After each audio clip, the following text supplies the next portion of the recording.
Traquer les faux prétextes.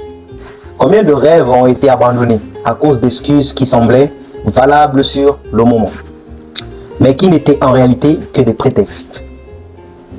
Que la paix soit sur vous, les bâtisseurs. Vous savez, dans un couple, il est parfois facile de trouver des raisons pour ne pas faire des efforts. On dit que l'on n'a pas le temps. Très souvent, on entend ça. On dit que l'on est trop fatigué. Oh là là, on n'en peut plus. On dit que ce n'est pas le bon moment pour discuter de la question ou du problème en question. On dit que l'autre devait faire le premier pas, pas nous. Et petit à petit, ces excuses deviennent quoi? Des habitudes.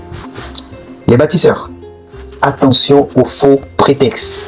Vous savez pourquoi? Parce que ces dernières excuses se cachent parfois la peur, l'orgueil ou simplement le refus de sortir de sa zone de confort.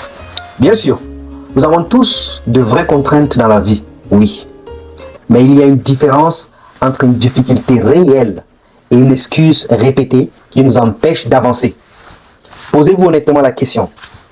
Est-ce que je ne peux vraiment pas faire cet effort pour mon partenaire? Ou est-ce que je ne veux pas simplement le faire? Cette question demande du courage, je vous assure. Mais elle permet souvent de voir la réalité en face. Oui, les couples qui durent ne sont pas ceux qui trouvent toujours des excuses. Ce sont ceux-là qui trouvent des solutions. Il faut être axé solution. Ils cherchent un moyen de communiquer, malgré leur emploi du temps serré. Ils cherchent un moyen de se rapprocher, malgré les tensions. Ils cherchent un moyen d'avancer, malgré les obstacles. Retenez ceci, les bâtisseurs. Les excuses soulagent souvent sur le moment, mais elles ne construisent rien sur le long terme. Absolument rien.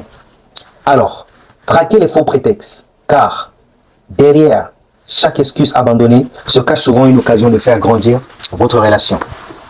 Continuez à bâtir votre esprit, votre vision et votre héritage. Arrêtez de subir. N'oubliez pas de prendre soin de vous.